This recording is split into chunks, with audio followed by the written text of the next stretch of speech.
Age of Anxiety by Robert Silverberg, originally published in Infinity, June 1957. Narrated by Tom Trussel. That morning, when Larry awoke, the robonurse was standing at the foot of his bed, smiling benignly. It made no attempt to help him into his housecoat and give him his morning unworry capsule. Instead, it waited, poised delicately on its humming threads, making no motion toward him.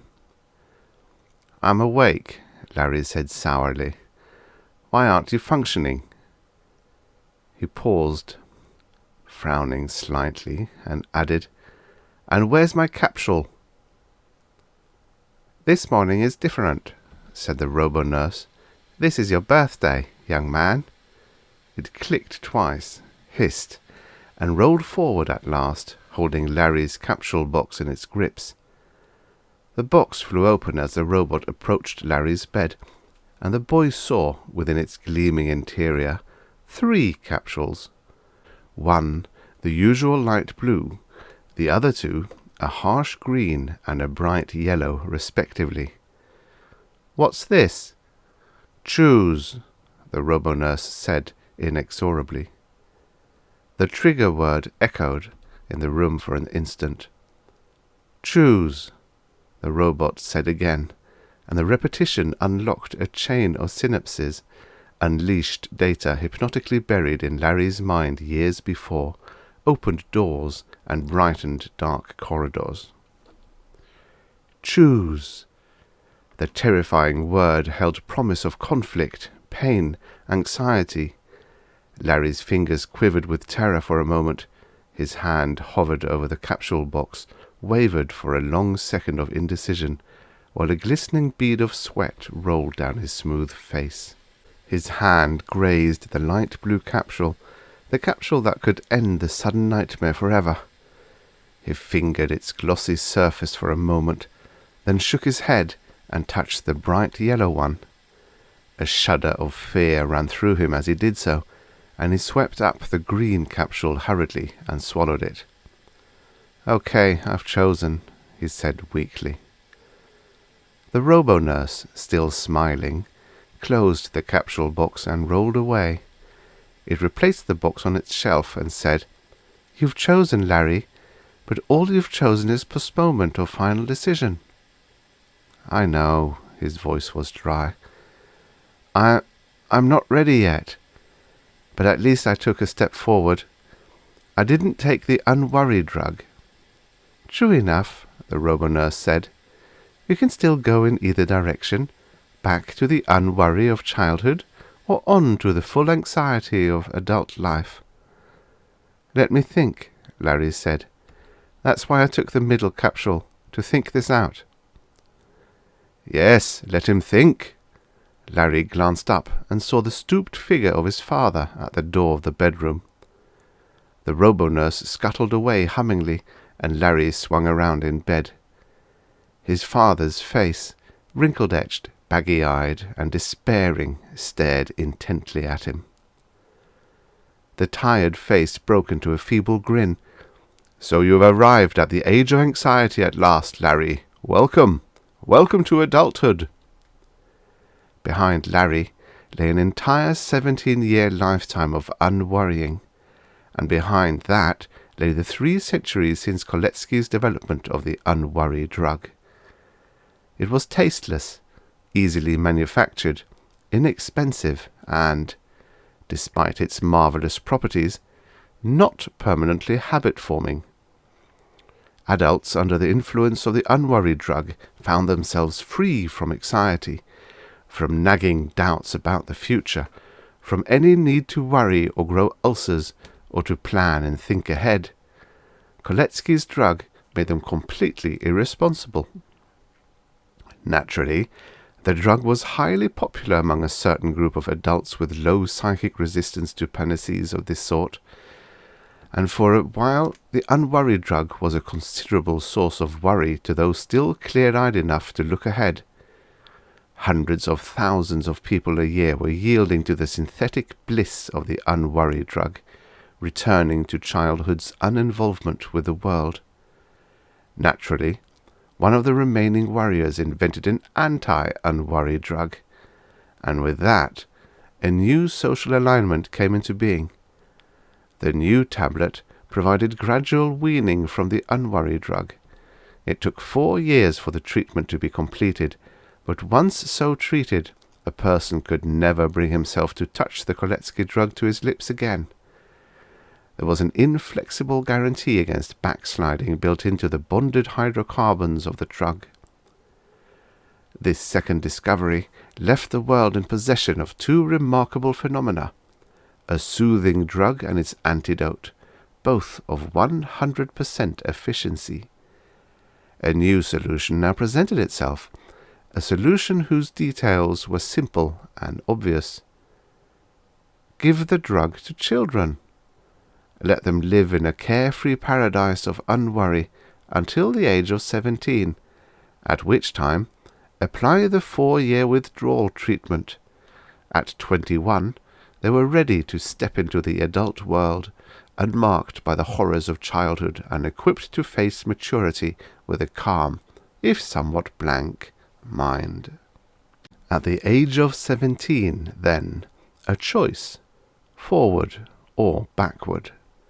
1 out of every 10 elected to remain in the synthetic dream world forever, thereby removing themselves from a world in which they probably would not have been fit to contend.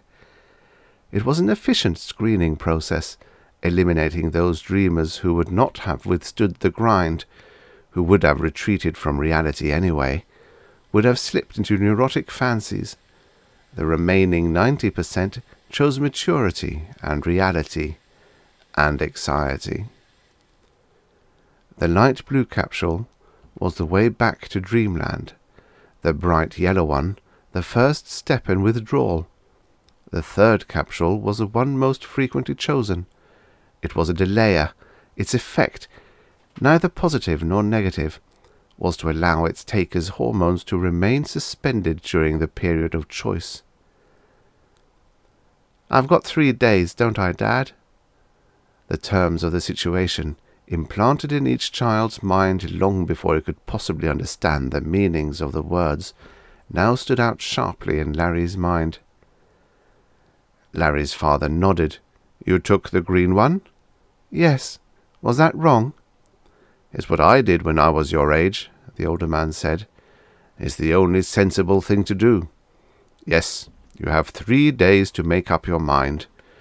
You can go on taking the unworry capsules for the rest of your life, or you can begin withdrawing.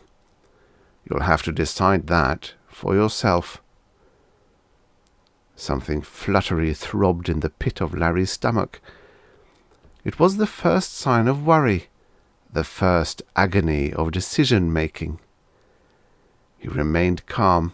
Despite his lifelong use of Koletsky's drug, its peculiar properties were such that he felt no need of it now. Yet, how did he choose? In 3 days, how? Uneasily, he wiggled his feet against the cool, yielding surface of the floor for a moment, left the bed, crossed the room, threw open the door. Across the hall the robonurse was ministering to his younger brother. The sleepy-eyed 8-year-old was sitting up in bed while the pseudo-mother washed and dressed him. Larry smiled. His brother's face was calm, relaxed, confident-looking. "The lucky devil," he said out loud. "He's got 9 years of happiness left." "You can have the rest of your lifetime, son." Larry turned. His father's voice was flat, without any hint of emotion or any trace of value judgment. "I know," Larry said, "one way or the other." Later that first day, he dressed and left the house. He crossed the pedestrian walk that led from his block to the next, feeling curiously impermanent in his between status. The pedestrian walk was empty, except for a wandering vendor struggling along under a load of bubble toys. Larry doubled his pace and caught up with the man, a short, long-nosed individual with worry creases furrowing his thin face. "Hello, son. Got your bubble ship yet?" He held forth the inflatable vehicle and smiled. A forced, slick smile that faded when the vendor noticed the luminescent armband that told of Larry's status. "Oh, a changer," the vendor said.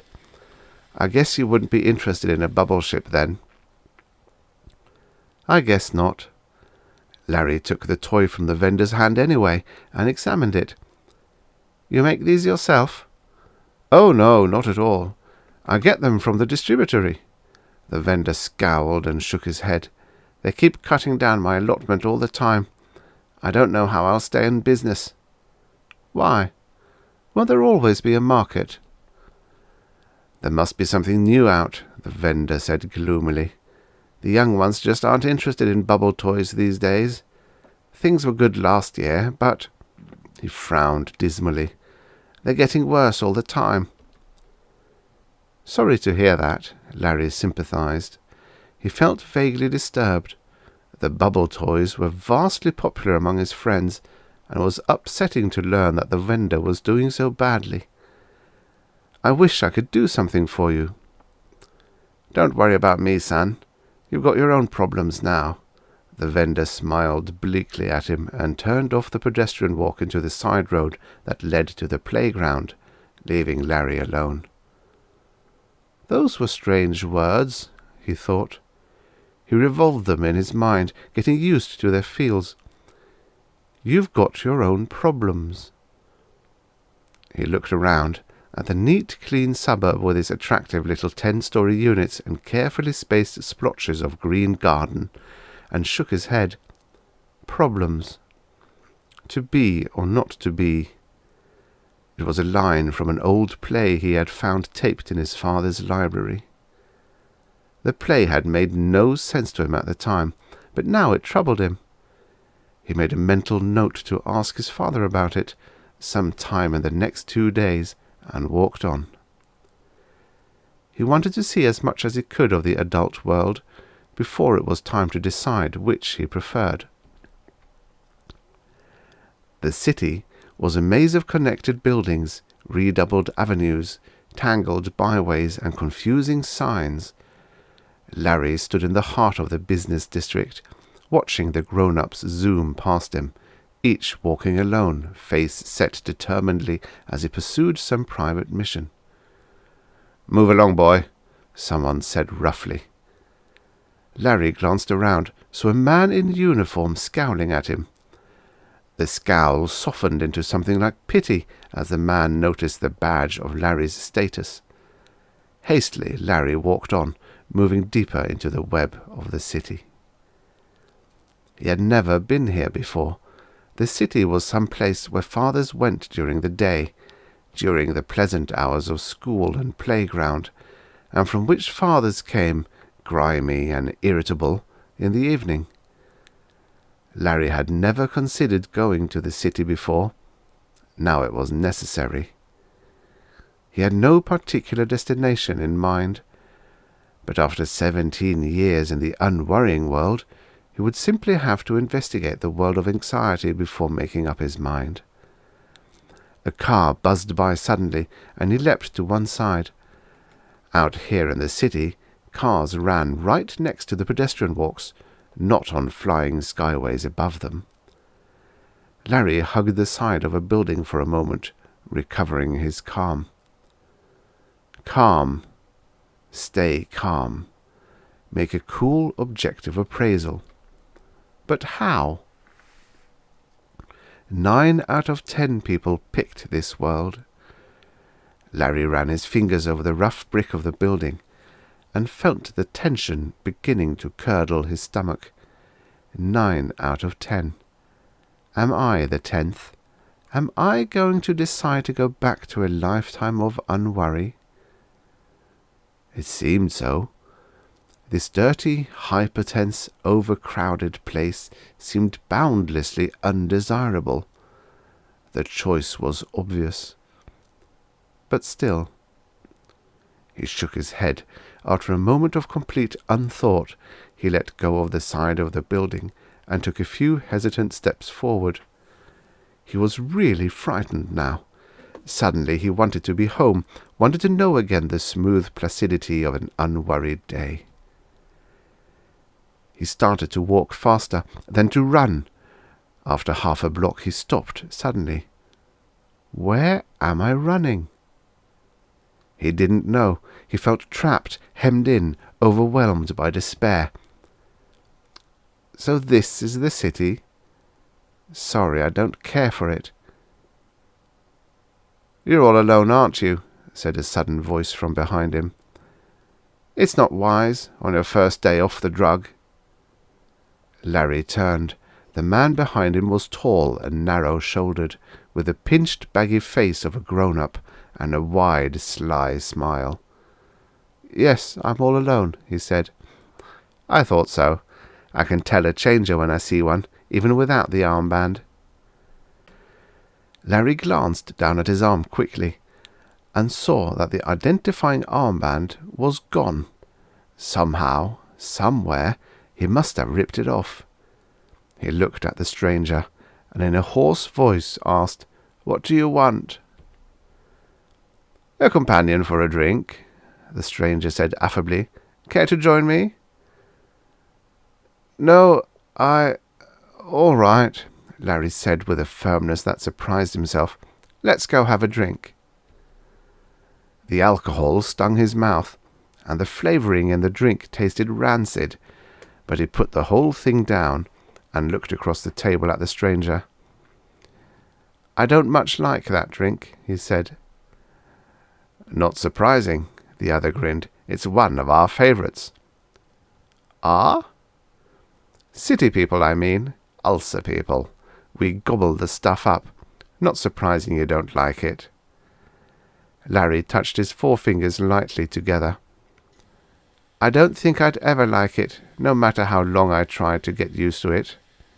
Oh? The stranger's left eyebrow rose slightly. Never? Larry shook his head. Or the rest of the city, for that matter. He sighed. I don't think I'm the city type. I think I'm going to give the whole thing up and go back home. The city isn't for me. Have another drink, the stranger said. Go on, I'll pay. It'll take your mind off your problems. There's a capsule that'll do it a lot more efficiently, Larry said. I don't need bad-tasting drinks to ease my mind. You're definitely cashing in your chips, then. What? I mean, you're definitely choosing Koletsky for life, eh?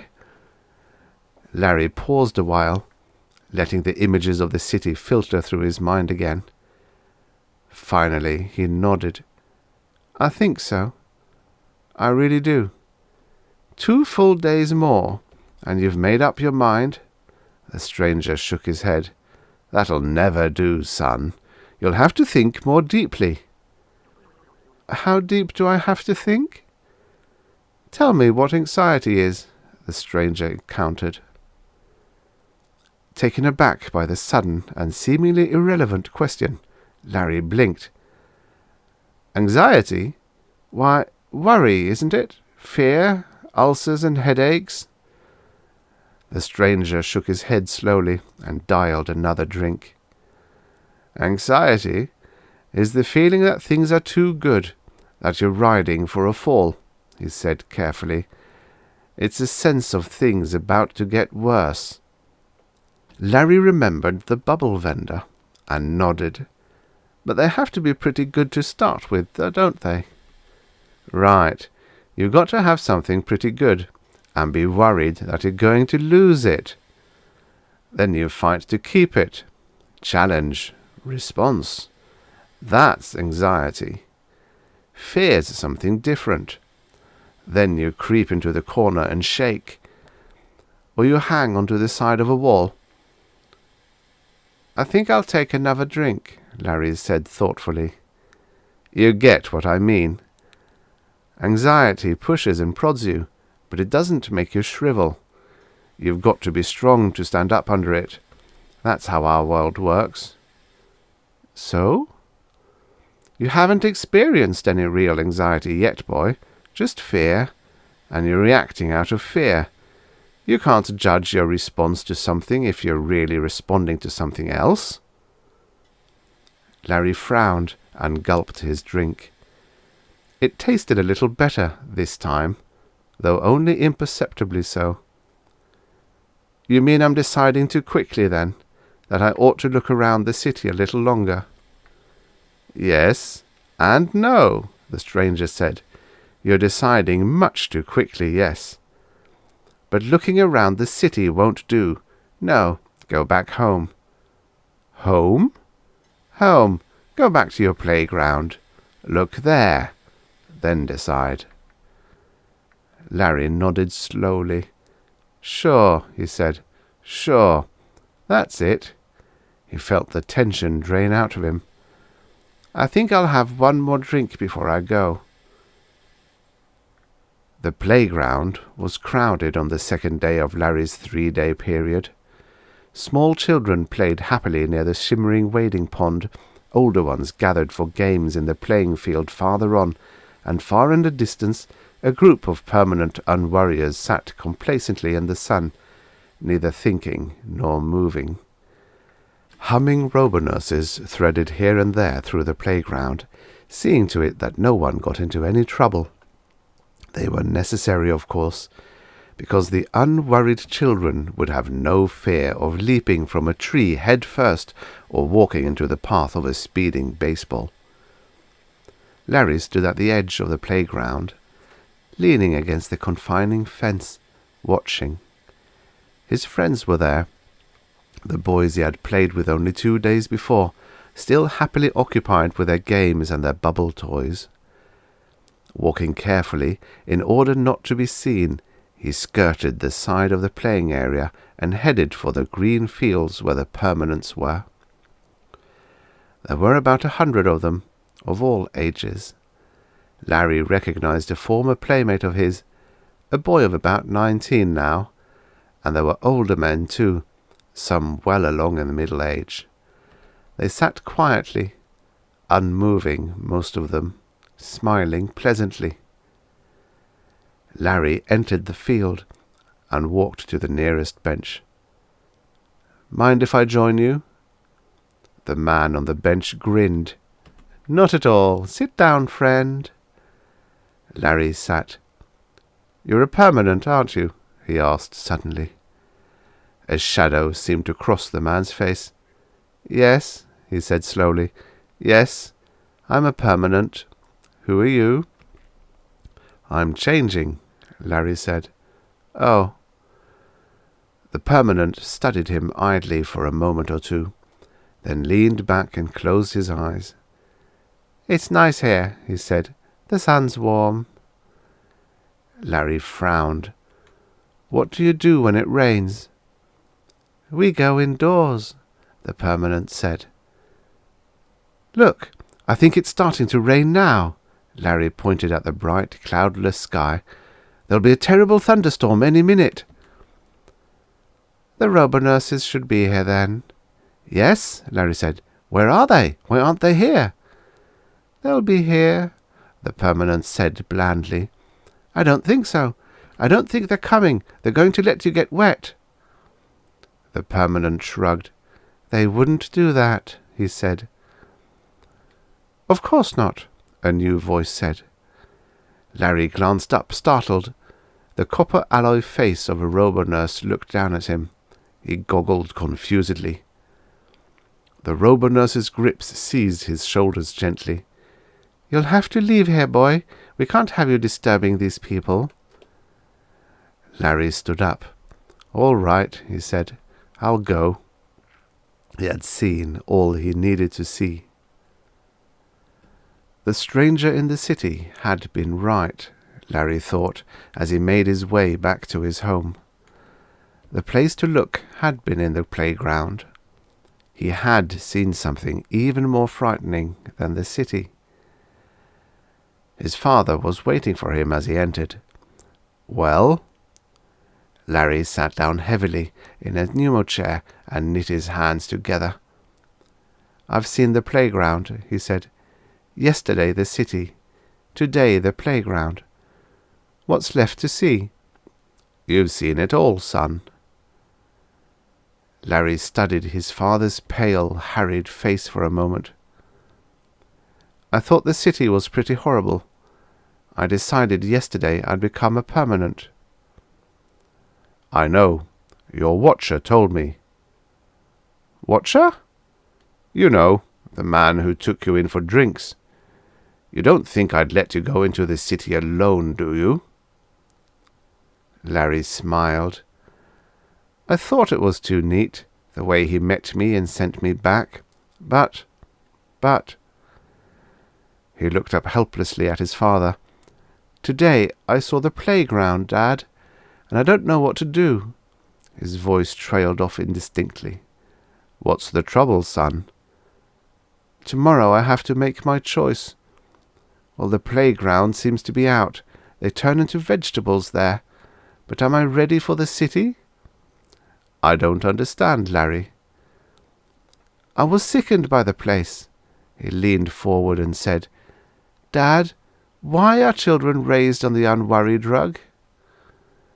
"We try to spare you," his father said. 17 years of tranquility. It's good, isn't it?" "Not when it ends." "It's the worst possible preparation for a life in your world, Dad. I'm not ready for it, and I never will be. My childhood hasn't taught me how to worry." Suddenly his father began to chuckle, first deep in his stomach, then high up in his throat, a ratchety, rasping laugh. "What's the matter?" Larry asked angrily. "What's so funny?" "You say you don't know how to worry. Why, you're practically an expert at it." "What do you mean by that?" "Suppose you tell me what you've been thinking of the past 2 days. Everything." Larry stood up, walked to the door. The robonurse was waiting in the next room, patient, unmoving. After a moment he turned to his father. "Well, I've been thinking that I don't like this city, that I'm afraid I wasn't properly prepared for it, that I think raising me on the unworried drug robbed me of any chance I'd have to learn to stand the strains of city life, that even so I don't like the playground either, and I'm caught between." He checked each item off his fingers. That's enough, Larry. You've analyzed it nicely." Slowly, the truth opened out before him, and an embarrassed grin widened on his face. Resistance to strain could be acquired overnight, by 9 out of 10. 9 out of 10 didn't need a long, grueling childhood to prepare them for adulthood. The 10th would never grow up anyway. "I've been worrying," he said. "I'm the worrying kind. I've been worrying since yesterday, and I didn't even know it." His father nodded. Larry took the capsule box from its shelf, opened it, stared at the 3 different kinds of capsule inside. "There never really was any choice after all, was there?" "No. Your choice was made yesterday morning. If you didn't have the stuff for city life, you'd have grabbed for the unworry capsule the second you saw it. But you didn't. You stopped to make a decision, and won your citizenship right then and there. You proved it to us, and by fighting with yourself over the decision you thought you still had to make, you proved it to yourself." Larry's smile spread. "Sure. The ability to worry is the measure of successful city life," he said, "and I'm a regular worrywart already." The excitement of the past 2 days still thumped in his stomach, and it was only the beginning. "I belong here. Why, it won't be long before I get my first ulcer." His father was radiant with paternal pride. "Welcome to your heritage, son. The heritage of the civilized man. You've got the makings of a first-rate citizen."